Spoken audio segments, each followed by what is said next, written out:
نحمده ونصلي على رسوله الكريم اما بعد فاعوذ بالله من الشيطان الرجيم بسم الله الرحمن الرحيم رب اشرح لي صدري ويسر لي امري واحلل عقدة من لساني يفقهوا قولي الحمد لله الذي انزل على عبده الكتاب ولم يجعل له عوجا قيما لينذر بأسا شديدا من لدنه ويبشر المؤمنين الذين يعملون الصالحات أن لهم أجرا حسنا ماكثين فيه أبدا وينذر الذين قالوا اتخذ الله ولدا ما لهم به من علم ولا لآبائهم كبرت كلمة تخرج من أفواههم إن يقولون إلا كذبا فلعلك باخع نفسك على آثارهم إن لم يؤمنوا بهذا الحديث أسفا إنا جعلنا ما على الأرض زينة لها لنبلوهم أيهم أحسن عملا وَإِنَّا لَجَاعِلُونَ مَا عَلَيْهَا صَعِيدًا جُرُزًا أَمْ حَسِبْتَ أَنَّ أَصْحَابَ الْكَهْفِ وَالرَّقِيمِ كَانُوا مِنْ آيَاتِنَا عَجَبًا إِذْ أَوَى الْفِتْيَةُ إِلَى الْكَهْفِ فَقَالُوا رَبَّنَا آتِنَا من لدنك رحمة وهيئ لنا من امرنا رشدا۔ شروع کرتی ہوں اللہ کے نام سے جو بے انتہا مہربان نہایت رحم فرمانے والا ہے۔ الحمدللہ، سب تعریف اللہ کے لیے ہے، شکر اللہ کے لیے ہے۔ کیوں؟ انزل علی عبدہ الکتاب، کہ اس نے اپنے بندے پر کتاب نازل کی۔ کیسی کتاب؟ وَلَمْ يَجْعَلْ لَهُ عِوَجًا، اور اس میں کسی قسم کی کوئی کجی، کوئی ٹیڑھا پن، کوئی کسر باقی نہ رکھی۔ کیسی ہے یہ کتاب؟ قیماً، درست یا درست کرنے والی۔ کیوں آئی ہے؟ لِيُنذِرَ بَأْسًا شَدِيدًا، تاکہ خبردار کرے شدید انجام سے، من لدن، اس کے پاس سے۔ اور کس لیے؟ وَيُبَشِّرَ الْمُؤْمِنِينَ، اور خوشخبری دے مومنوں کو۔ کون سے مومن؟ الَّذِينَ يَعْمَلُونَ الصَّالِحَاتِ، جو نیک عمل کرتے ہیں، اچھے کام کرتے ہیں۔ کس بات کی خوشخبری؟ أَنَّ لَهُمْ أَجْرًا حَسَنًا، کہ ان کے لیے اچھا اجر ہے، عمدہ اجر ہے۔ کیسا اچھا؟ کہ ماکثین فیہ ابدا، جس میں وہ ہمیشہ ہمیشہ رہنے والے ہیں۔ وہ بہترین بدلہ جس کی کوئی انتہا نہیں۔ اور کس لیے آئی ہے یہ کتاب؟ وَيُنذِرَ الَّذِينَ، اور ان لوگوں کو خبردار کر دے جنہوں نے قالوا کہا، کیا کہا؟ اتخذ اللہ ولدا، کہ اللہ نے ایک بیٹا بنا رکھا ہے۔ کیسی ہے ان کی یہ بات؟ ما لہم بہ من علم، انہیں اس بات کا کوئی علم نہیں، اس بات کی کوئی حقیقت نہیں۔ ولا لآبائہم، اور نہ ان کے آباء و اجداد کو، اس بات کی کوئی دلیل نہ ان کے اپنے پاس ہے، اور اگر یہ اپنے آباء و اجداد کی پیروی کرتے ہیں تو ان کے پاس بھی کوئی نہ تھی۔ اور یہ بات کیسی بات ہے؟ کبرت کلمتن، بہت بڑی بات ہے۔ تخرج من افواہہم، جو ان کے منہوں سے نکلتی رہتی ہے۔ اس بات کی حقیقت کیا ہے؟ ان یقولون الا کذبا، وہ محض جھوٹ کہہ رہے ہیں، یہ بات بالکل جھوٹی ہے، اس میں کچھ بھی حقیقت اور سچائی نہیں۔ فلعلک باخع نفسک، شاید آپ اپنے آپ کو ہلاک کر ڈالنے والے ہیں، علی آثارہم، ان کے آثار پر، ان کے پیچھے، کن کے پیچھے؟ نہ ماننے والوں کے پیچھے، سچائی کو تسلیم نہ کرنے والوں کے پیچھے. ان لم یؤمنوا بہذا الحدیث اسفا، اگر وہ اس بات کو نہ مانے تو افسوس کر کر کے آپ اپنے آپ کو گھلا ڈالنے والے ہیں. لیکن اگر وہ نہیں مانتے تو یاد رکھیں انا جعلنا ما علی الارض زینۃ لہا، کہ روئے زمین پر جو کچھ بھی ہے اسے ہم نے زمین کی خوبصورتی کا ذریعہ بنایا ہے. دنیا کی یہ بہاریں اور اس زمین پہ پائی جانے والی ساری نعمتیں جس سے یہ فائدہ اٹھا رہے ہیں، یہ بس دنیا کی خوبصورتی ہیں. یہ سب کچھ کیوں بنایا گیا؟ لنبلوہم، تاکہ ہم ان کو آزمائیں، ان کی آزمائش کریں. کس بات میں آزمائش؟ کیا امتحان؟ ایہم احسن عملا، کہ ان میں سب سے اچھے عمل کون کرتا ہے، اچھے کام کس کے ہیں. پھر کیا ہوگا اس کا انجام؟ وَإِنَّا لَجَاعِلُونَ مَا عَلَيْهَا صَعِيدًا جُرُزًا، کہ اس زمین پر جو کچھ ہے ہم اسے ایک ہموار صاف میدان کر ڈالنے والے ہیں. یہ سب کچھ ایک دن ختم ہو کر رہ جائے گا، اور ایسا ختم ہوگا کہ اس کا نشان بھی باقی نہ رہے گا. ام حسبت ان اصحاب الکہف والرقیم، کیا تم سمجھتے ہو کہ غار اور کتبے والے کانوا من آیاتنا عجبا، وہ ہماری عجیب نشانیوں میں سے تھے. ہاں وہ تھے. اذ اوى الفتیۃ الی الکہف، جب چند نوجوانوں نے غار کی طرف پناہ لی. فقالوا، پھر کہنے لگے، ربنا، اے ہمارے رب، آتنا من لدنک رحمہ، ہمیں اپنے پاس سے رحمت عطا کر. وہیئ لنا من امرنا رشدا، اور ہمارے کام میں ہمارے لیے راہ یابی کو آسان کر دے، راستہ پانے کو آسان کر دے، ہمارے معاملات میں ہمیں صحیح رہنمائی عطا کر دے. یہ ابتدائی 10 آیات جن کے بارے میں صحیح حدیث میں آتا ہے کہ جو شخص ان کو یاد کرے، یعنی زبانی یاد کرے اور ان کو پڑھے گا، یعنی محض یاد ہی نہ کر لے، ان کو پڑھے، وہ فتنہ دجال سے محفوظ رہے گا. نبی صلی اللہ علیہ وسلم نے اپنی امت کو فتنوں سے بچنے کے لیے تلقین کی، اور خاص طور پر آپ صلی اللہ علیہ وسلم خود بھی ہر نماز کے آخر میں فتنہ دجال سے پناہ مانگتے تھے. دجال کی جو بھی حقیقت ہے، جب بھی اس کی آمد ہے، اسے اللہ ہی خوب جانتا ہے. لیکن ہر نبی نے اپنی امت کو اس سے خبردار کیا، اور حضور صلی اللہ علیہ وسلم نے بھی. اگر ہم دجال کو ایک اہم واقعہ قرار دیں، ایک اہم شخص قرار دیں، تو وہ اپنی جگہ ایک الگ بات ہے.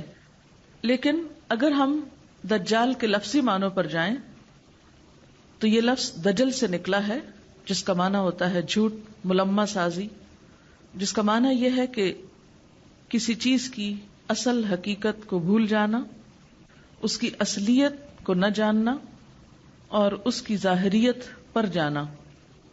انسان کا جھوٹ اور فریب کا اس طرح شکار ہو جانا کہ حالات، واقعات اور چیزوں کی اصلیت سے انسان بے خبر ہو جائے. دجل اور فریب کا یہ کاروبار ہر دور میں رہا ہے.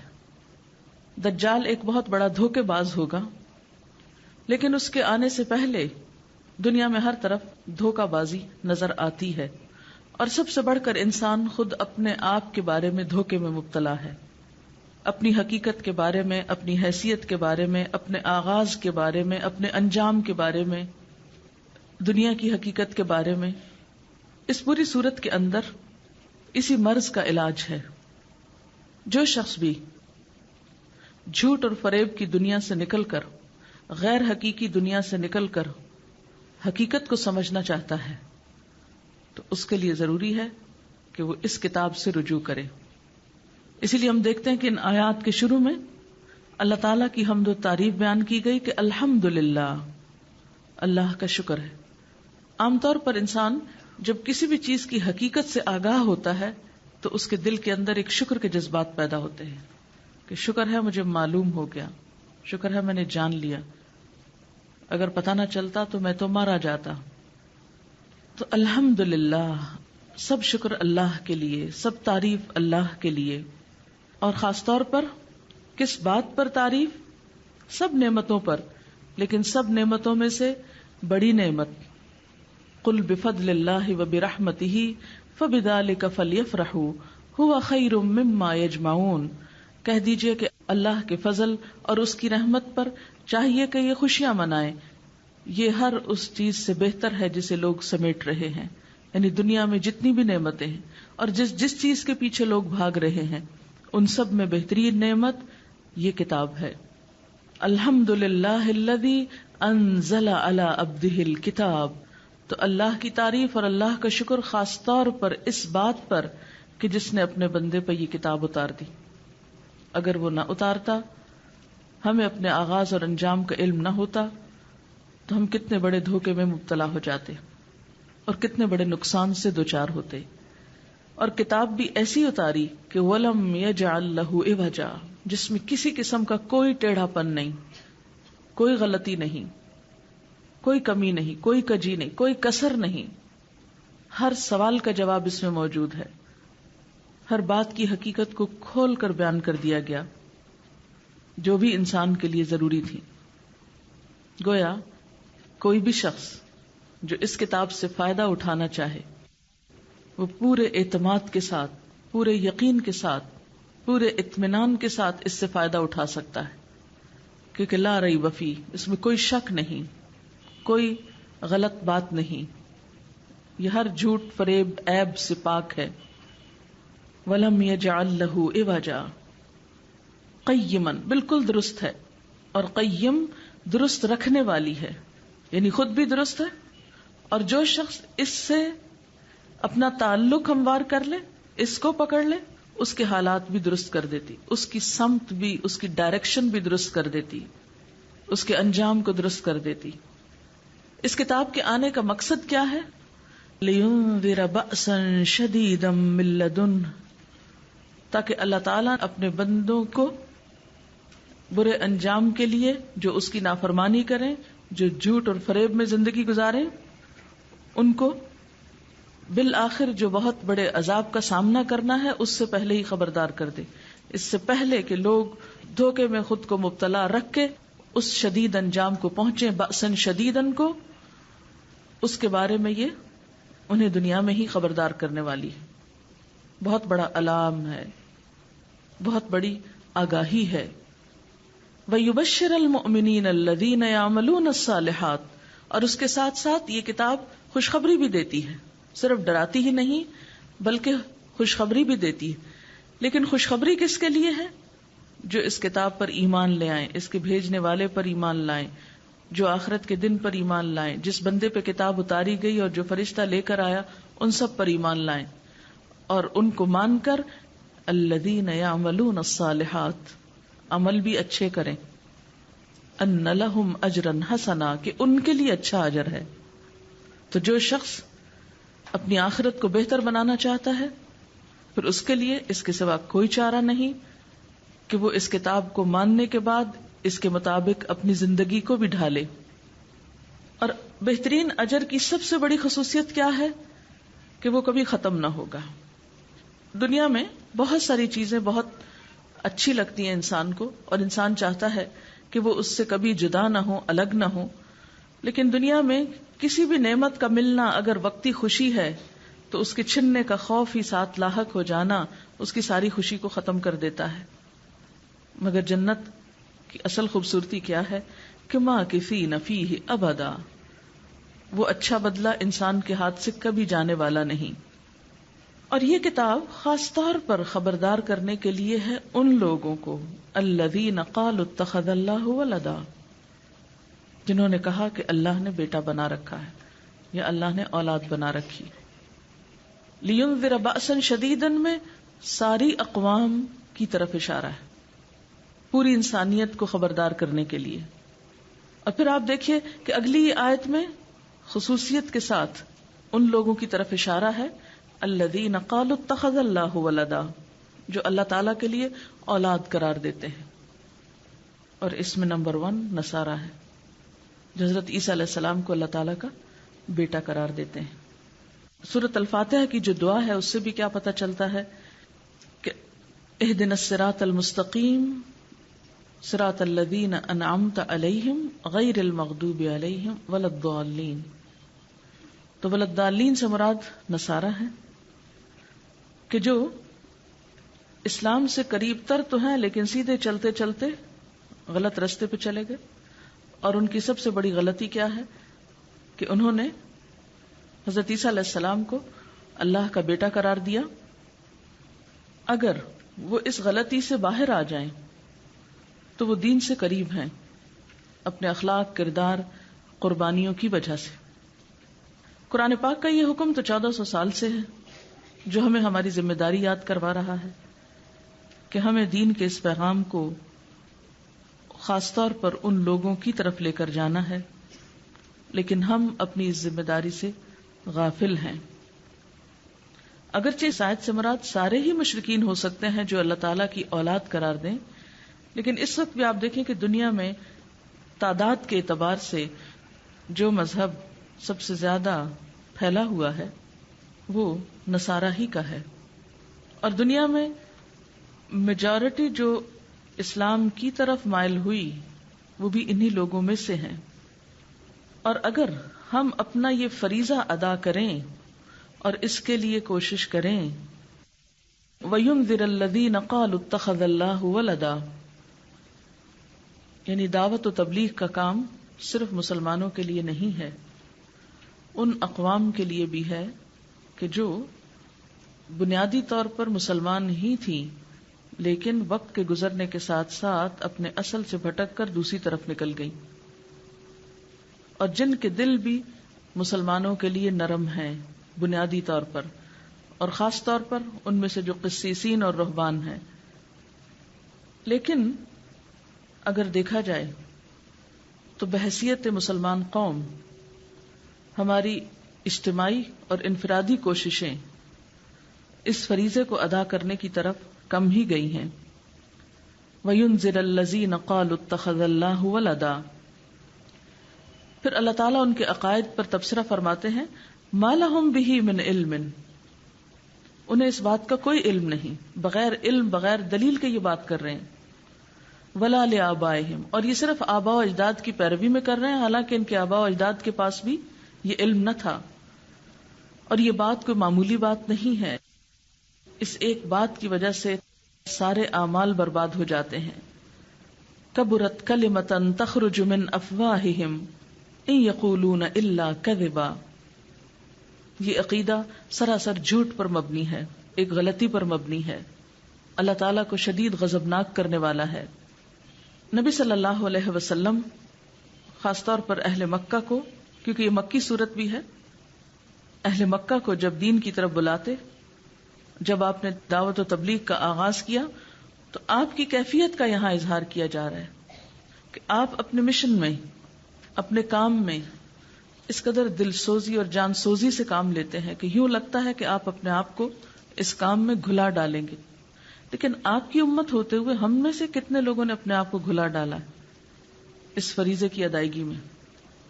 اللہ تعالیٰ نے ہمیں جو وسائل دیے ہیں، ہمیں جو صلاحیتیں دی، ہمارے پاس جو یہ کتاب بھیجی اور ہم پر جو ذمہ داری ڈالی، وَكَذَلِكَ جَعَلْنَاكُمْ أُمَّةً وَسَطًا لِتَكُونُوا شُهَدَاءَ عَلَى النَّاسِ.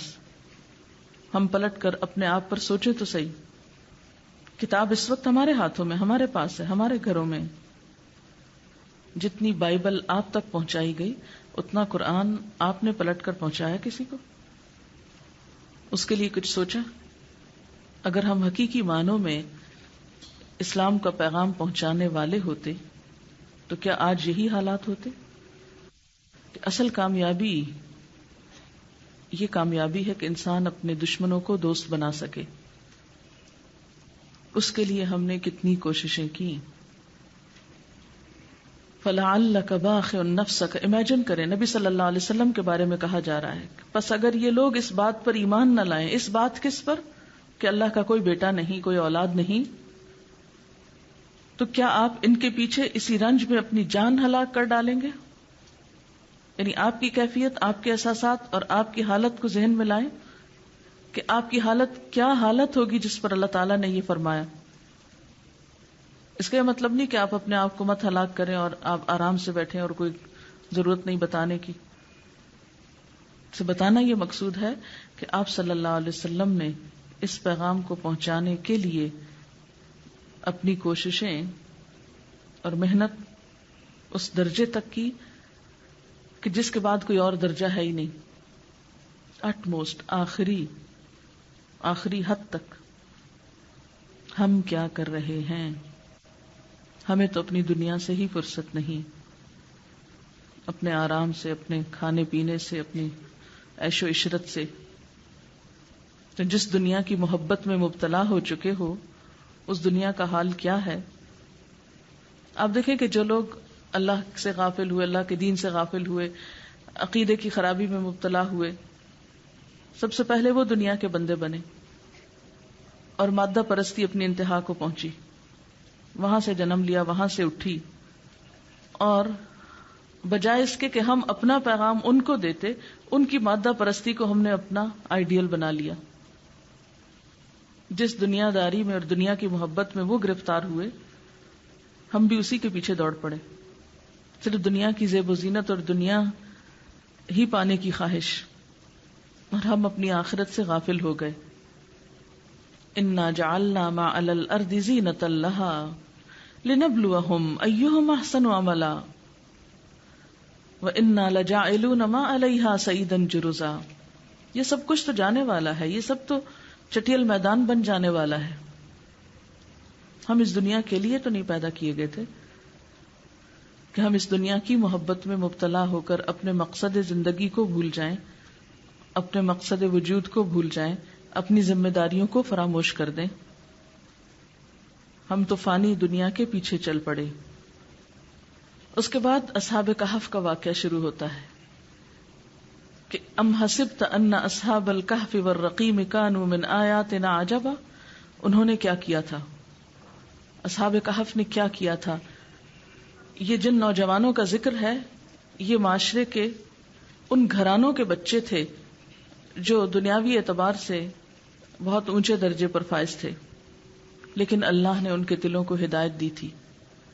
وہ اپنے ایمان کی حفاظت کے لیے دنیا کی ہر نعمت کو چھوڑ کر، دنیا کی تمام چیزوں کو پس پش ڈال کر اپنے ایمان کی حفاظت کے لیے غار میں جا چھپے، اللہ کی طرف رجوع کیا، اس سے دعا مانگی۔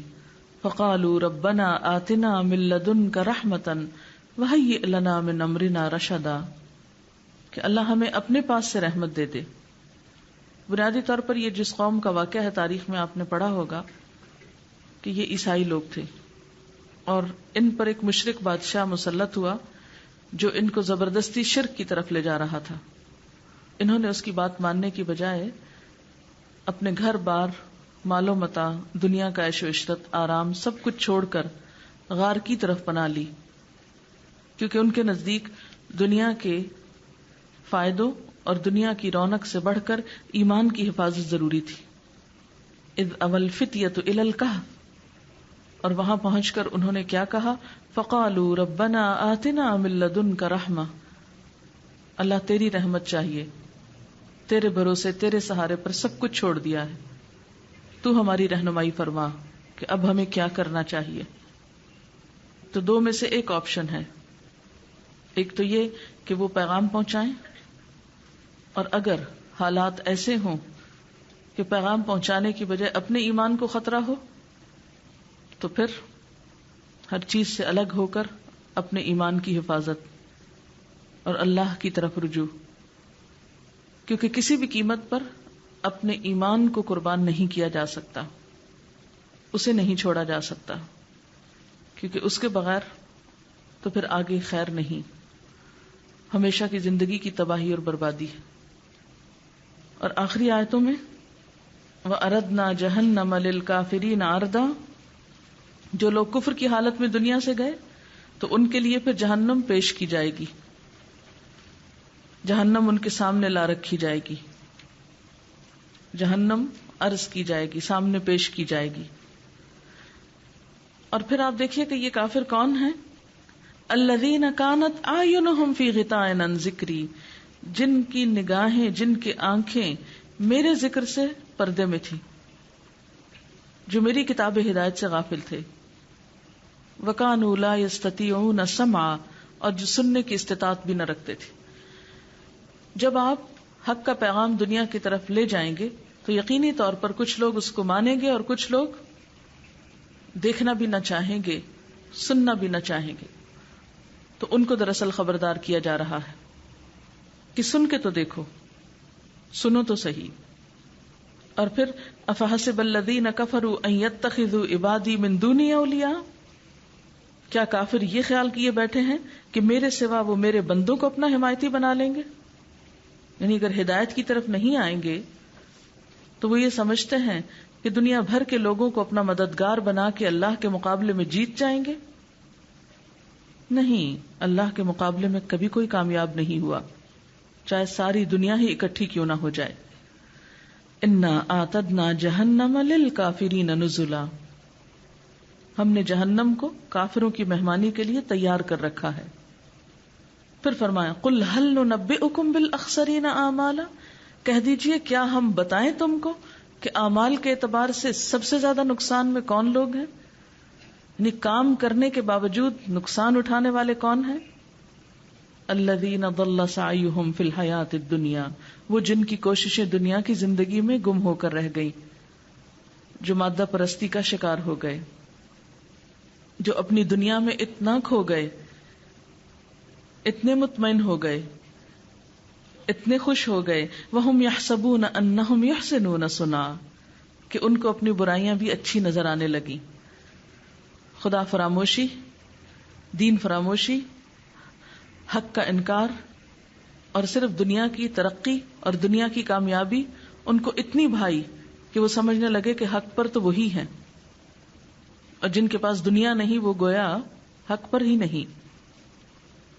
اولئک الذین کفروا بآیات ربہم، جب دنیا انسان کو زیادہ مل جائے، آخرت بھول جائے، تو پھر رب کی آیات سمجھ میں نہیں آتی، چھوٹی لگنے لگتی ہیں، پھر ان کا انکار آسان ہو جایا کرتا ہے. فحبطت اعمالہم، ان کے یہ سارے عمل برباد، دنیاوی ترقی کے بڑے بڑے نشان ختم. فلا نقیم لہم یوم القیامۃ وزنا، ان کی ان ساری کوششوں کو ہم قیامت کے دن بھی کوئی وزن نہ دیں گے. دنیا بھی گئی اور آخرت میں بھی کچھ نہیں ملے گا، کیونکہ اللہ کی خاطر تھوڑی تھا یہ سب کچھ.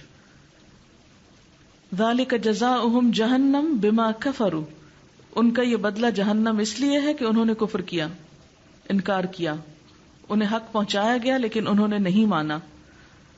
واتخذوا آیاتی ورسلی ہزوا، میری آیات اور رسولوں کا مذاق بنا لیا. لیکن ان سب باتوں کے باوجود جو لوگ ایمان لے آئے اور جنہوں نے اچھے کام کیے، ان کے لیے فردوس کے باغات مہمانی کے طور پر تیار ہیں. خالدین فیہا لا یبغون عنہا حولا، ان باغوں میں ہمیشہ رہیں گے، ان سے کبھی بھی ہٹنا نہ چاہیں گے، دور جانا نہ چاہیں گے. کہہ دیجئے کہ اگر میرے پروردگار کی باتوں کے لکھنے کے لیے سمندر سیاہی بن جائے تو وہ بھی باتوں کے ختم ہونے سے پہلے ہی ختم ہو جائے گا، گو ہم اسی جیسا اور بھی اس کی مدد میں لے آئیں. یعنی باتیں تو بہت ہیں لیکن سمجھنے والے کے لیے اتنا ہی کافی ہے. اور پھر حضور صلی اللہ علیہ وسلم کی بات ابتدا میں بھی ہوئی، علی عبدہ الکتاب، کہ اللہ کے بندے ہیں. یہاں پر دوبارہ کہا گیا قل انما انا بشر مثلکم، کہہ دیجئے کہ میں تم جیسا انسان ہوں. یوحی الی، میرے پاس وحی آتی ہے. اور پھر اس وحی کا خلاصہ کیا ہے؟ الذین قالوا اتخذ اللہ ولدا، اور یہاں پر کیا کہا گیا؟ انما الہکم الہ واحد. نہیں، اس گمراہی سے نکل آؤ اور اللہ کو ایک الہ مانو. فمن کان یرجو لقاء ربہ، جس کو اپنے رب سے ملنے کی امید ہے جو اپنے رب کی ملاقات کا یقین رکھتا ہے، فَلْيَعْمَلْ عَمَلًا صَالِحًا، تو اس کو اچھے کام کرنا ہوں گے، عمل صالح کرنا ہوں گے. اور کس چیز سے بچنا ہوگا؟ وَلَا يُشْرِكْ، شرک سے بچنا ہوگا. وَلَا يُشْرِكْ بِعِبَادَةِ رَبِّهِ أَحَدًا، اپنے رب کی عبادت میں کسی کو شریک نہ کرنا ہوگا. یعنی اچھے کام کسی انسان کی خوشی کے لیے نہیں، کسی انسان سے تعریف پانے کے لیے نہیں، کسی انسان سے کچھ فائدہ اٹھانے کے لیے نہیں، دنیا کی تعریف کے لیے نہیں، بلکہ خالصتاً اللہ کی رضا کے لیے. نبی اکرم صلی اللہ علیہ وسلم نے فرمایا، جو اس کی تلاوت جمعے کے دن کرے گا تو آئندہ جمعے تک اس کے لیے ایک خاص نور کی روشنی رہے گی. ایک مرتبہ ایک صحابی سورۃ کہف پڑھ رہے تھے، گھر میں ایک جانور بھی تھا، وہ بدکنا شروع ہو گیا. انہوں نے غور سے دیکھا کہ کیا بات ہے، تو انہیں ایک بادل نظر آیا جس نے انہیں ڈھانپ رکھا تھا. صحابی نے اس واقعے کا ذکر نبی صلی اللہ علیہ وسلم سے کیا تو آپ نے فرمایا، اسے پڑھا کرو. قرآن پڑھتے وقت سکینت نازل ہوتی ہے. نبی اکرم صلی اللہ علیہ وسلم نے فرمایا، جو اس سورت کی ابتدائی 10 آیات اور آخری 10 آیات کو یاد کرے گا اور پڑھے گا، وہ فتنہ دجال سے محفوظ رہے گا. پڑھنے کے بعد یا سننے کے بعد چیزوں میں سے نتائج نکالا کریں کہ کیا سمجھ میں آیا، کیا بات پتہ چلی، اور اگر ہم یہ کام کریں گے تو ہمیں کیا حاصل ہوگا، کیا فائدہ ہوگا. پہلا فائدہ، ایک خاص نور کی روشنی رہے گی. جو احادیث ہوتی ہیں نا، ان کو اپنی مرضی سے کوٹ نہیں کیا کرتے. آپ کو معلوم ہے نا، میں نے زبانی بات کرنے کی بجائے کیوں قرآن پاک کھولا، کیوں تفسیر کھولی، کیوں دیکھ کے حدیث پڑھی، کیوں ایسا کیا ہے. بہت سے لوگ اس بات پہ فخر محسوس کرتے ہیں کہ وہ حافظے سے بہت سی باتیں کر سکتے ہیں. اچھی بات ہے، بہت لوگوں کا حافظہ بہت اچھا ہوتا ہے کہ وہ ایک ایک بات کو پوری طرح یاد رکھتے ہیں اور اس کو ویسے ہی بیان کرتے ہیں جیسے اس نے سنی ہو. لیکن میرے جیسے بہت سارے لوگ پڑھنے کے باوجود، سننے کے باوجود صحیح بات نہیں یاد رکھ پاتے. انہیں ضرورت رہتی اس بات کی کہ وہ پھر سے بات کو پڑھیں، دیکھیں، تازہ کریں، یاد کریں اور پھر بیان کریں. ان دو رویوں میں فرق کیا ہے؟ مثلا یہی بات میں آپ سے زبانی بھی کر سکتی تھی اور میں اس کا ایک مفہوم بیان کر دیتی، اور ایک یہ کہ میں نے ایز اٹ از پڑھ کے سنایا آپ کو. دو چیزوں میں فرق کیا تھا؟ میں نے یہ طریقہ کیوں اختیار کیا؟ نمبر 1 صحیح بات ہو، نمبر 2 آپ کے یقین کی کیفیت میں اضافہ ہو. آپ اس بات کو میری بات سمجھ کے نہ لیں اور ایک سنی سنائی بات کے طور پر اخذ نہ کر لیں، بلکہ اس کو جس کی بات ہے اس کے ریفرنس سے لیں اور پورے یقین سے لیں. یقین کا فائدہ، عمل میں تبدیلی آتی ہے، اور اگر عمل میں تبدیلی نہ آئے تو علم کا کیا فائدہ؟ کوئی فائدہ نہیں، بلکہ الٹا نقصان. نیم اللہ خطرہ ایمان. ٹھیک ہے نا؟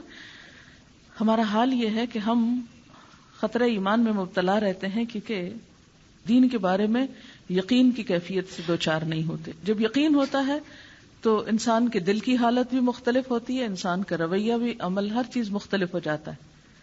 تو اس لیے سنی سنائی باتوں کی نسبت یقینی بات کی طرف جہاں تک ممکن ہو. اگر نہیں ممکن کوئی بات نہیں. بہت سے لوگ علم کے بارے میں یہ رویہ رکھتے ہیں نا، ہم کو پہلے ہی پتا ہے کون سی نئی بات ہے. بے شک کوئی بات پہلے پتا ہو، لیکن اللہ تعالیٰ کی کتاب کا جو علم ہے، اس کو جتنی دفعہ بھی پڑھیں گے آپ کو بالکل ایک نئی چیز نظر آئے گی. اس کا مذاکرہ جو ہے وہ دلوں کی زندگی، علم کی زندگی کا سبب ہے. اچھا، تو سورۃ کہف پڑھنے کا پہلا فائدہ یہ ہوتا ہے خاص نور کی روشنی. نور اور روشنی میں کیا فرق ہے؟ اسی لیے بعض لوگوں نے جب جواب دیا تھا تو نور کہا تھا، صرف روشنی اور نور 2 لفظ نہیں بولے تھے، اور وہ اپنی جگہ درست تھے، اس لیے کہ انہوں نے صحیح سنا تھا، مگر تھوڑا سا فرق نہیں کر پائے. اگر آپ نے کہا تھا جس نے بھی کہ نور ہے تو بات تو ٹھیک ہے، مفہوم ٹھیک ہے، لیکن جب ہم کہیں گے خاص نور کی روشنی تو یہ لٹرل لفظ آ گئے نا، ایز اٹ از ہم نے لیا.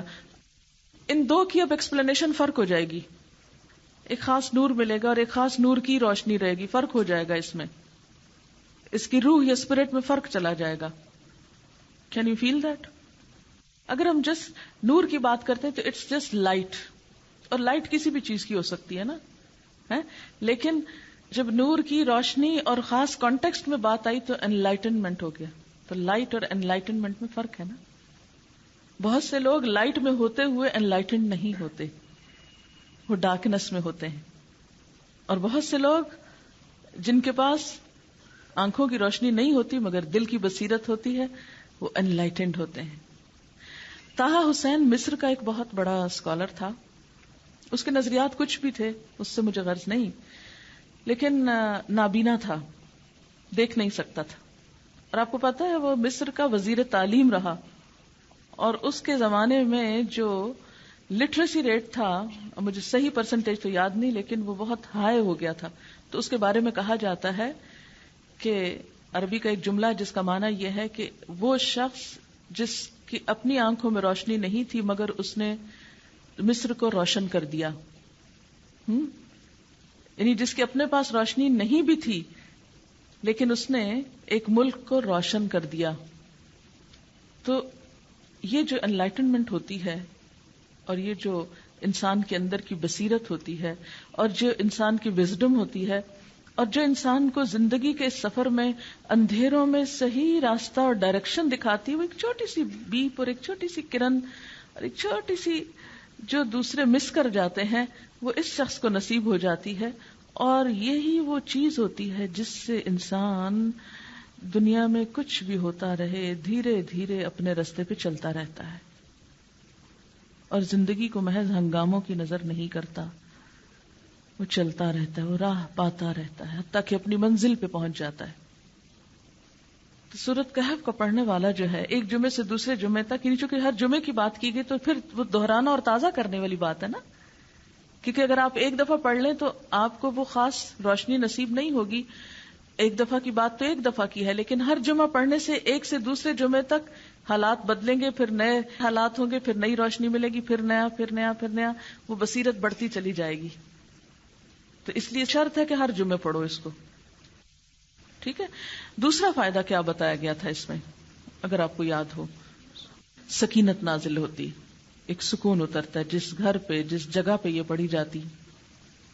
ظاہر ہے جو انسان پڑھے گا اس پر بھی یہ کہا گیا نا کہ الا ان اولیاء اللہ لا خوف علیہم ولا هم يحزنون. سنو اللہ کے دوستوں کو نہ کوئی خوف ہوتا ہے نہ غم ہوتا ہے. تو کیا دنیا میں خوف اور غم کوئی نہیں جو ان کو نہیں ہوتا؟ اگر اندر سکینت ہے تو باہر کا موسم بہت اثر انداز نہیں ہوتا، انسان کا بیلنس نہیں بگڑتا اندر کا. لیکن اگر اندر کی دنیا لٹی ہوئی ہو تو باہر کتنا بھی چین ہو وہ تو موت کا سکون نظر آتا ہے پھر، اگر اندر بے چینی ہو. تیسرا فائدہ کیا تھا اور کیا ہوتا ہے؟ اس کی پہلی 10 آیتیں اور آخری جو یاد کرے گا اور پڑھے گا. فتنہ دجال کے بارے میں اور کیا جانتے ہیں آپ؟ ہر نبی نے اپنی امت کو اس فتنے سے بچنے کے لیے کہا تھا، اور نبی صلی اللہ علیہ وسلم نے بھی اپنی امت کو اس فتنے سے بچنے کی تلقین کی تھی. نماز کے آخر میں دعا جو مانگی گئی اس میں یہ بھی ہے نا، اعوذ بک من فتنۃ المسیح الدجال.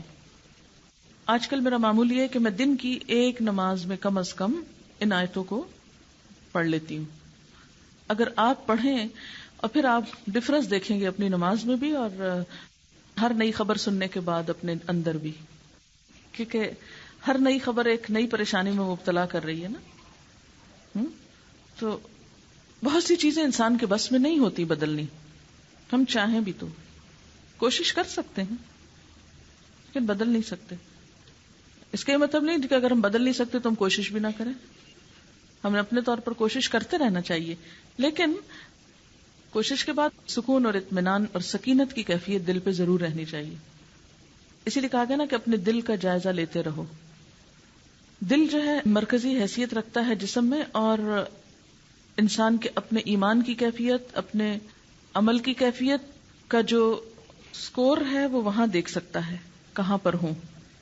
وہ ساتھ ساتھ آپ کو بتاتا رہتا ہے، اور اس کو صرف آپ خود دیکھ سکتے ہیں، کوئی دوسرا نہیں اس کو جائزہ لے سکتا. آپ کو خود ہی دیکھنا پڑے گا. آپ میں سے کوئی کچھ کہے گا؟ کچھ میں نے تاثرات لکھے ہیں جو کہ پہلا امپریشن اس صورت کو سن کے ہوا. پہلا تاثر یہ تھا کہ قرآن کی یہی صورت کیوں منتخب کی گئی. ایک دم سے جیسے تمام کے تمام سینسز جو ہے وہ جاگ اٹھے. ایسا لگا جیسے کسی نے چونکا دیا ہو، اور یہ ایک حیرت انگیز تاثر تھا. یوں محسوس ہو رہا تھا جیسے کہ روح کے اندر تک ایک ٹھنڈک اور سکون کا احساس ہو رہا ہو. دوسرا تاثر یہ تھا، یوں محسوس ہوا جیسے کہ ہم سب میدان حشر میں کھڑے ہیں لوگوں کے ہجوم کے درمیان، اور اللہ تعالیٰ کے سامنے جواب دہی کا احساس ہونے لگا. اور یوں محسوس ہوا جیسے کہ یہ آیات وہاں میدان حشر میں پڑھ کر سنائی جا رہی ہوں. تیسرے دن یہ تاثر اور شدید تھا. میدان حشر میں اپنی موجودگی کے ساتھ یہ تاثر بھی شدید ہوتا گیا کہ جیسے جنت اور دوزخ دونوں میرے سامنے ہیں، دونوں ہی میری دسترس میں ہیں. اور یہ آیات گویا اللہ تعالیٰ کی طرف سے کھلی دعوت ہے کہ دونوں دروازے کھلے ہیں، جس میں چاہے داخل ہو جاؤ، جس کو چاہے اپنا ہمیشگی کا گھر بنا لو. اس احساس نے پھر جگایا کہ اگر اللہ تعالیٰ کی طرف سے دونوں راستوں یعنی جنت اور دوزخ کے راستوں کا پورا اختیار دیا گیا ہے تو یقیناً ان آیات میں ہڈن میسیجز ضرور ہوں گے. کیونکہ قرآن تو پورا ہی حکمت کا سرچشمہ ہے، لیکن جن آیات پر حضور اکرم صلی اللہ علیہ وسلم نے خصوصی تاکید فرمائی ہو نہیں سکتا کہ اس میں تمام انسانیت کے لیے فلاح کے پیغامات ہوں. ان آیات کے ہڈن میسیجز جو مجھے سمجھ میں آئے وہ کچھ یوں ہے کہ نمبر 1، سورت کا آغاز اللہ تعالیٰ کی تعریف سے ہوا، اللہ تعالیٰ کے شکر کے ساتھ، کہ یقیناً ان آیات کے ذریعے اللہ تعالیٰ جو کچھ رہنمائی فرما رہے ہیں، اگر بندہ واقعی اس رہنمائی کو فالو کرتا چلا جائے تو اس کی پوری زندگی شکر سے لبریز ہوتی جائے گی. اللہ تعالیٰ کی عظمت اور اس کی اس عظیم نعمت کا احساس کر کے اس کی پوری زندگی سراپا شکر بنتی جائے گی. اور یہ ہم سب کو یاد رہے کہ شکر جو ہے وہ نعمتوں کو بڑھاتا چلا جاتا ہے. دوسرا میسج، اللہ تعالیٰ کی شکر اور اس کی عظمت کے اقرار کے بعد پھر فوراً ہی شرک کی تردید ہے، کیونکہ بندے کو اس کی بندگی کے مقام سے ہٹانے والی پہلی چیز یہی شرک ہے. دارالسلام کی طرف، جنت کی طرف آنے کے لیے پہلا پیغام اس صورت میں یہی دیا جا رہا ہے کہ اللہ کی طرف آنا ہے، اس کو راضی کرنا ہے تو صرف اور صرف اللہ کی ذات کو فوکس کرنا ہوگا. صرف اسی کی طرف پوری دنیا سے نظریں ہٹا کر اپنی نظروں کو اللہ کی ذات پر مرکوز کرنا ہوگا. جو لوگ ایسا کریں گے پھر ان کو صراط مستقیم کی طرف مزید آگے اور آگے رہنمائی ملتی جائے گی. پھر اس کے بعد حضور اکرم صلی اللہ علیہ وسلم کا کردار، فَلَعَلَّكَ بَاخِعٌ نَفْسَكَ، اندر تک روح کو جھنجھوڑ دیتے ہیں یہ الفاظ. اتنا اخلاص، اتنی محبت اور اتنی تڑپ ظاہر ہوتی ہے آپ صلی اللہ علیہ وسلم کے کردار کی کہ کس طرح آگ سے بچانا چاہتے ہیں اپنی امت کو، ہم سب کو. ایک طرف اللہ تعالیٰ کی کھلی دعوت، دوسری طرف آپ صلی اللہ علیہ وسلم کی تڑپ. کیا یہ دونوں باتیں کم ہیں ہم سب کو خواب غفلت سے جگانے کے لیے کہ ابھی تک اگر ہمارے عمل میں اس قرآن کے مطابق نہیں چینج آیا تو اب اور کس وقت کا ہم کو انتظار ہے. پھر ان آیات میں اہم ترین اور معنی خیز الفاظ، ایہم احسن عملا. ہم میں سے جنت کی خواہش کسے نہیں ہے، لیکن احسن عمل ہم سب کی نہیں. کیوں؟ اس لیے کہ انسان جب بندگی کے معیار سے باہر نکل جاتا ہے، اللہ کی ذات میں دوسروں کو شریک بنا لیتا ہے، آپ صلی اللہ علیہ وسلم کی سنت سے ہٹ جاتا ہے اور عاجزی کے بجائے تکبر کی روش اختیار کر لیتا ہے، تو لاکھ سر مار لے، دنیا میں ساری زندگی خود کو تھکا ڈالے، لیکن پھر بھی احسن عمل کر نہیں سکتا. تو پھر انسان کیا کرے؟ اس کا جواب ان آخری آیات میں موجود ہے کہ جو انسان یہ اچھی طرح سمجھ لیتا ہے کہ میں اس رب کا بندہ ہوں جس کی عظمت اور بڑائی کو صرف تحریر ہی کرنے کے لیے تمام کے تمام سمندروں جتنی روشنائی بھی کم ہے، تو پھر انسان کو اپنی حیثیت سمجھ میں آنے لگتی ہے. اور ایک مرتبہ اگر انسان کو اپنی حیثیت سمجھ میں آ جائے تو اس میں عاجزی آنے لگتی ہے، اور یہ عاجزی آہستہ آہستہ اس کو پھر بندگی کے اس مقام تک لے جاتی ہے جہاں سے وہ اپنے رب سے ملاقات کی بھرپور تیاری میں مصروف ہو جاتا ہے. اور یہی سبق ہم سب کے لیے بھی ہے کہ حالات کیسے بھی ہوں، اپنے رب سے ملاقات میں، اس کی تیاری میں اس وقت تک مصروف رہنا ہے جب تک کہ اپنے رب کے پاس واپسی کا وقت نہیں آ جاتا، جب تک کہ زندگی کی مدت ختم نہیں ہو جاتی. اس میں کتاب الفتن کے حوالے سے جب میڈم نے بتایا کہ ان آیات کا کتنا گہرا رشتہ ہے فتنوں سے، تو اس کا جو پہلا لفظ الحمدللہ جب میں نے پڑھا، اور جو حدیث میں ہم نے پڑھا تھا کہ حضور صلی اللہ علیہ وسلم نے اس کا حل بھی بتایا کہ حجرے والیوں کو کون جگائے کہ وہ رات کی نماز پڑھیں، تو وہ اس دن وہ حدیث پڑھ کر اور پھر یہ الحمدللہ کا ورڈ پڑھ کے جو پہلا ہی ورڈ اللہ نے دیا ہے، اتنی فیلنگ آف کنٹینٹمنٹس آتی ہیں کہ اللہ تعالیٰ نے ریالٹی بتا دی. اور حضور صلی اللہ علیہ وسلم سے محبت کا جذبہ اتنا بڑھتا ہے کہ انہوں نے زندگی کے ہر معاملے میں رہنمائی کر دی. الحمدللہ جو ہے وہ پورے دین کا خلاصہ ہے، اور اگر بندے کے اندر اس کا صحیح شعور آ جائے، ہو نہیں سکتا کہ باہر کے حالات چاہے کیسے بھی ہوں، انسان اپنے ایمان سے نہیں ہٹ سکتا. اور جو سب سے امپورٹنٹ چیز مجھے یہ ساری آیات اور یہ کتاب الفتن کا پورا ایک اوور آل پڑھ کے جو چیز لگی کہ وہ یہ کہ اللہ تعالیٰ نے یہ آیتیں جو بار بار پڑھنے کے لیے کہی ہیں وہ بیسیکلی ریمائنڈر ہے ایک الٹیمیٹ ریالٹی کا. اگر ہم ان آیات کو دیکھیں تو پوری ریالٹی سمجھ میں آ جاتی ہے انسان کی کہ what is this life is all about.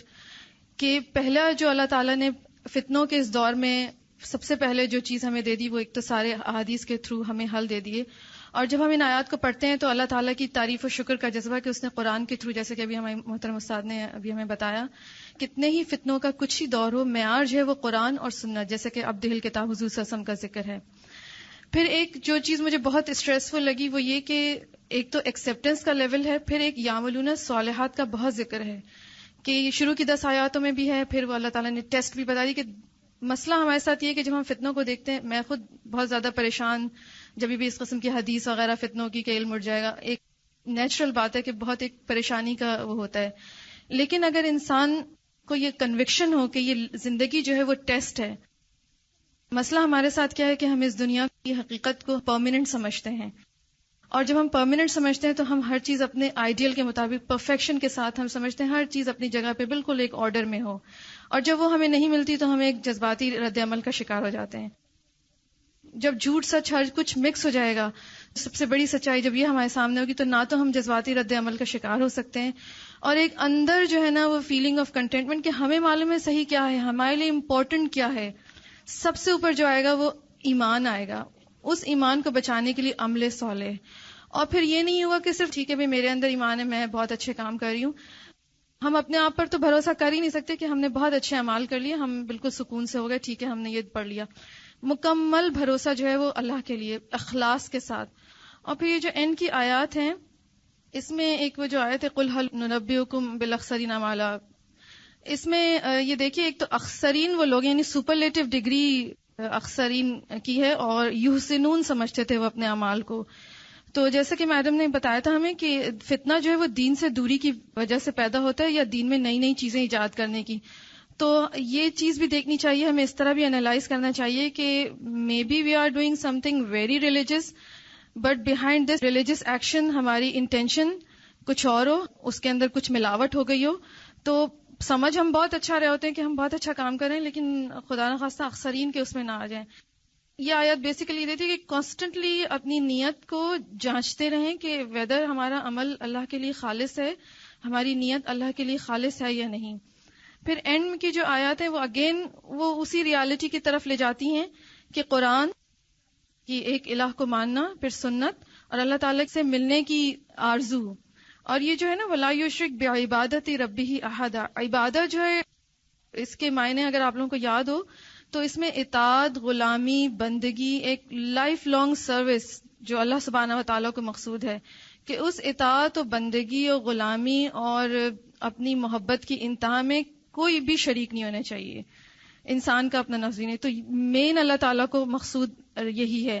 تو مجھے یہی لگتا ہے کہ فتنوں کے حوالے سے کہ جب ہم ان چیز کو ریپیٹ کرتے ہیں ہمیں ایک ریمائنڈر رہتا ہے ریالٹی کا کہ ریالٹی کیا ہے، معیار کیا ہے، ہمیں کس کی طرف پلٹ کر جانا ہے. تو کنٹینٹمنٹ آتی ہے، کنٹینٹمنٹ سے ہم جذباتی رد عمل سے بچتے ہیں، کیونکہ جذباتی رد عمل اسی وقت ہوتا ہے جب ہم انٹرنلی انسیکیور ہوتے ہیں، ہمیں نہیں پتا ہوتا کہ ہمیں کیا کرنا ہے، کیا چیز حقیقت ہے، معیار کیا ہے، کس کی طرف دیکھیں. جب یہ ریمائنڈر ہوتا رہے گا، اس کی ڈیپتھ میں جاتے جائیں گے، ہم اس کو سمجھتے جائیں گے، تو ہم ایک جذباتی ری ایکشن سے بچیں گے، اور اختلاف کی صورت میں یا کنفیوژن کی صورت میں اصل سورس کی طرف قرآن و سنت کی طرف ہی رجوع کریں گے. جب ہم لوگ یہ ریپیٹڈلی آیتس پڑھ رہے تھے اور ہم پہلے بھی یہ ورڈز جو ہیں وہ کئی دفعہ پڑھ چکے ہیں، لیکن جب تک کہ ہم لوگ اس کے اوپر غور نہ کریں، جب تک کہ ہمارے اوپر کوئی چیز تھوپی نہ جائے، میرے خیال سے ہم لوگ وہ نہیں کرتے. تو جب ہم لوگ کو یہ دیا گیا، ہمیں بار بار ریپیٹ کروائی گئی، تو فرسٹ تھنگ جو میرے کلک کی جو ورڈز وہ تھے الحمدللہ. یعنی کہ اللہ تعالیٰ جب کوئی بہت امپورٹنٹ چیز انسان کو دینا چاہتا ہے، اس کی جو ابتدا ہوتی ہے وہ ہمیشہ اللہ تعالیٰ کی جو حمد و ثنا سے ہوتی ہے. جیسے قرآن کی جب ابتدا ہوئی تو قرآن کا پہلی سورت کا پہلا لفظ یہی تھا کہ الحمدللہ.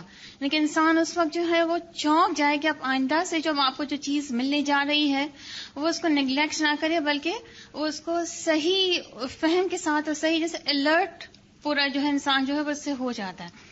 پھر دوسرا یہ کہ اس کی جو فرسٹ 2 ورسز ہیں اگر ہم ان پہ غور کریں اور پورے قرآن کے اوپر غور کریں تو پورے قرآن کا جو میسج ہے یا جو ٹاپکس ہیں پورے قرآن میں وہ ہے توحید، رسالت اور آخرت. اور ان 3 ٹاپکس کو اللہ تعالیٰ نے بہت خوبصورتی کے ساتھ ان 2 بگننگ کی جو ورسز ہیں اسی میں ہے نا سمو دیا ہے. آپ دیکھیں تو پہلے توحید ہے، پھر کتاب یعنی کہ رسالت، پھر حضور صلی اللہ علیہ وسلم کا یہ ذکر کہ کیوں بھیجی گئی، اور پھر اینڈ کہ جو نیک لوگ ہیں ان کا اینڈ کیسے ہوگا. پھر اس کے بعد جو اللہ تعالیٰ نے آگے بتایا کہ نیک لوگوں کا انجام جو ہے وہ ایسے ہوگا. پھر حضور صلی اللہ علیہ وسلم کا ذکر ہے کہ قرآن جو ہے وہ کیوں آیا. حضور صلی اللہ علیہ وسلم نے خود ہی اپنے میسج ہے اس کو کس طرح کنوے کیا اور کس طرح ان لوگوں کا انجام بتایا کہ ہے نا کیا ہوگا ان کے ساتھ، اور نیک لوگوں کا کیا ہے، بد لوگوں کا کیا ہے. وہ حدیث ہے جس کا مفہوم ہے کہ حضور صلی اللہ علیہ وسلم کو تو اس لیے بھیجا گیا تھا تاکہ وہ روشنی کریں، روشنی ہو یعنی کہ اسلام پھیلے، دین پھیلے. لیکن کچھ پروانے جو ہیں وہ اس کے اوپر کے آتے ہیں اس لیے کہ وہ جل جائیں، حالانکہ ان کا تو روشنی کا جو ہے وہ مقصد یہ تھا کہ اسلام کی جو ہے نا لائٹ جو ہے وہ زیادہ پھیلے. اور تیسری چیز یہ کہ اللہ تعالیٰ نے جس طرح کی دنیا میں ہر چیز ہمارے لیے بنائی، یہ بتایا کہ صرف اس کے 2 مقصد ہیں کہ ایک تو ہمیں آزمائے اور دوسرا یہ کہ ہم اس سے کیا کام لیتے ہیں. جیسے کہ ہمیں بتایا کہ اللہ تعالیٰ نے اس میں انسان کے ایسٹیٹک سینس کو بھی اپیل کیا، جس جنت کا تصور دیا کہ جنت جو ہے وہ کیسی ہوگی، کتنی خوبصورت ہوگی کہ اس کے اندر سے جو ہے نا وہ نہریں بہتی ہوں گی. آج بھی جب ہم کسی خوبصورت گھر کا اس دنیا میں تصور کرتے تو ہمیں یہی ہوتا ہے نا کہ وہاں باغ بھی ہوں، وہاں نہریں بھی ہوں، بس اس کو پڑھ کے ایسا لگتا ہے کہ اللہ تعالیٰ نے کوئی چیز انسان کے لیے چھوڑی ہی نہیں. بالکل. اس میں آپ بنیادی طور پر آپ دیکھیں نا 2 چیزوں کا میسج ملتا کرنے والے. ایک اپنی زندگی میں عمل صالح کی بات ہے اور باہر کی زندگی میں یعنی دنیا کو پیغام پہنچانے کی بات. آپ دیکھیں ریپیٹڈلی یہ 2 آیتیں ساتھ ساتھ آ رہی ہیں. لِيُنذِرَ بَأْسًا شَدِيدًا مِّن لَّدُنْ. یہ کتاب انسانیت کو سخت عذاب سے خبردار کرنے کے لیے آئی جو آخرت میں آنے والا ہے. ہمیں وہ محسوس کیوں نہیں ہوتا؟ ہمیں کیوں نہیں احساس ہوتا کہ اتنی دنیا جو جہالت میں غلط کام کر رہی ہے اور اس کا نتیجہ خود ہم پہ پلٹ رہا ہے. جو لوگ آج ہمارے سر پہ بم برسا رہے ہیں، اگر ان کے پاس ہدایت پہنچی ہوتی تو دنیا بھی ہمارے لیے عذاب نہ بنتی. ہم نے ان کی آخرت کی فکر نہیں کی، انہوں نے ہماری دنیا بھی تباہ کر دی. تو بات یہ ہے کہ اصل میں قصوروار ہم خود ہیں، مجرم ہم ہیں. ہم نے پیغام کیوں نہیں پہنچایا؟ اگر ہم پیغام پہنچاتے تو کیا ہم دنیا میں اقلیت میں ہوتے؟ ہم مائنورٹی نہیں ہوتے. اور اللہ تعالیٰ کو تعداد سے غرض نہیں ہے، لیکن مشکل یہ ہے کہ ہمارا اپنا ایمان ہی کمزور ہے. ایک روز جب یہ سب کچھ ہو رہا تھا تو رات کو مجھے نیند نہیں آ رہی تھی، اتنی سخت بے چینی تھی مجھے. تو میں سوچنے لگ گئی کیونکہ اللہ تعالیٰ کا وعدہ ہے وَأَنْتُمُ الْأَعْلَوْنَ إِن كُنتُم مُؤْمِنِينَ وَأَنْتُمُ الْأَعْلَوْنَ إِن كُنتُم صَادِقِينَ. تم ہی بلند رہو گے اگر مومن ہو، تم ہی بلند رہو گے اگر سچے ہو. تو میں نے کہا کہ یا اللہ تیری مدد ہمارے ساتھ کیوں نہیں؟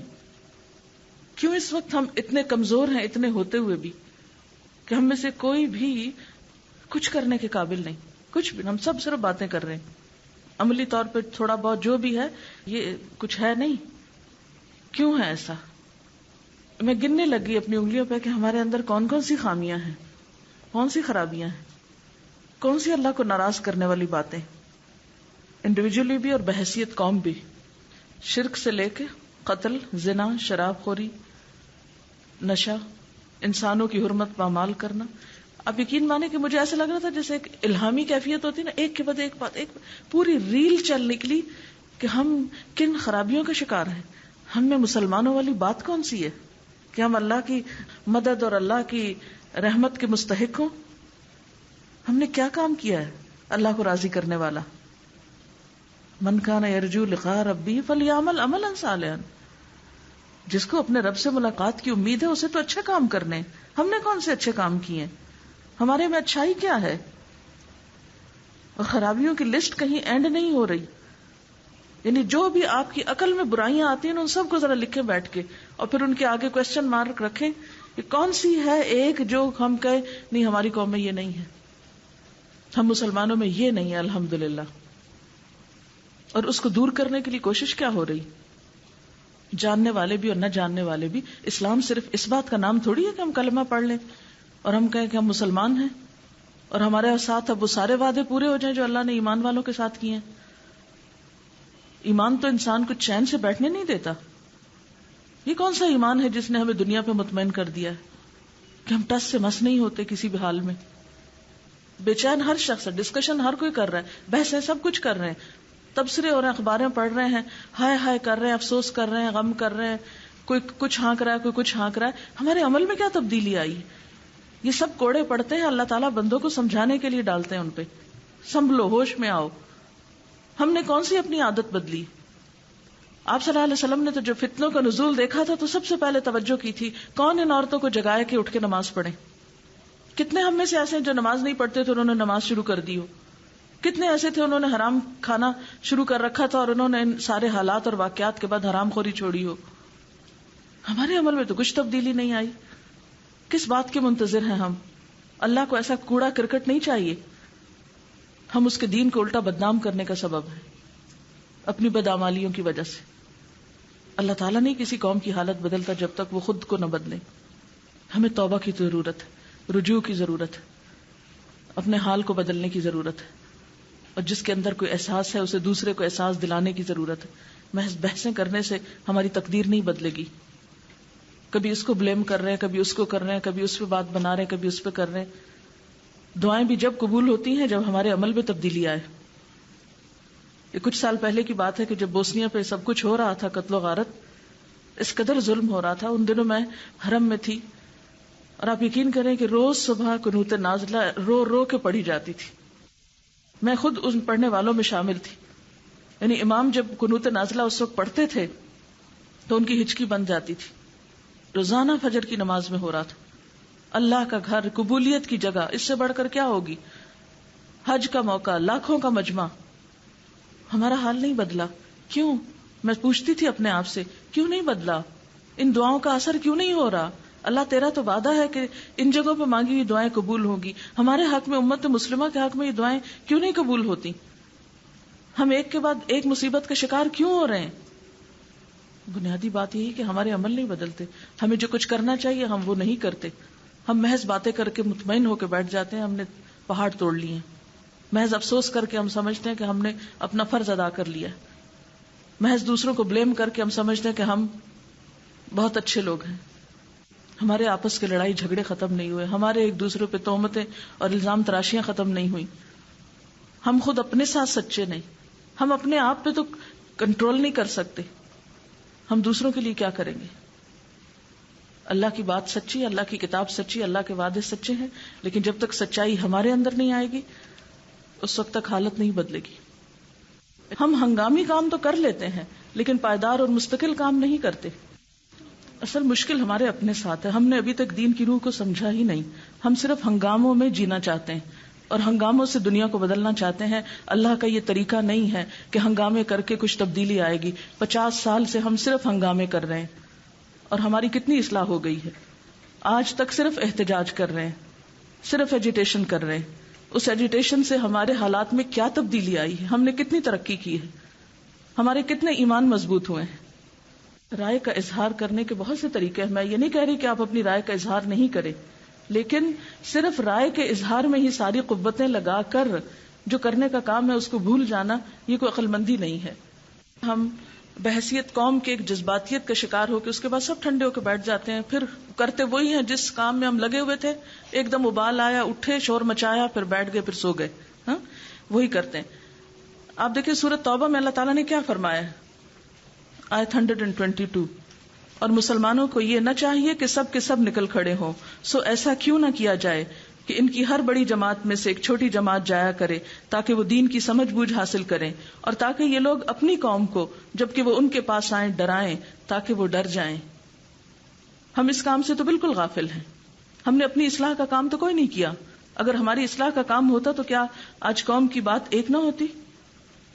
جب تک ہم یہ کام نہیں کریں گے دوسرے میں بھی کامیاب نہیں ہو سکتے. یہ ہماری بھول ہے.